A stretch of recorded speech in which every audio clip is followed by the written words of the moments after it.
If you're experiencing login failures in PUBG, there are several steps you can take to troubleshoot and resolve the issue. Follow these steps to enhance your login experience. Step 1. Check server status.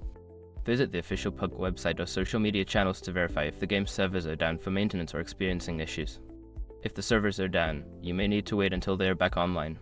Step 2. Verify your internet connection. Ensure that your internet connection is stable and working properly. You can do this by testing other online services or restarting your router. A strong and stable connection is essential for logging into the game. Step 3. Update the game.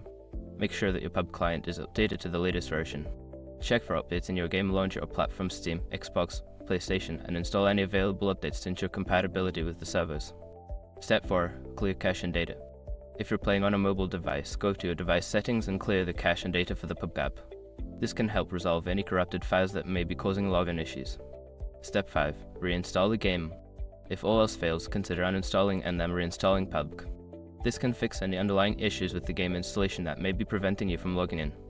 By following these steps, you should be able to enhance your login experience and resolve any issues you encounter. Good luck and enjoy your gaming.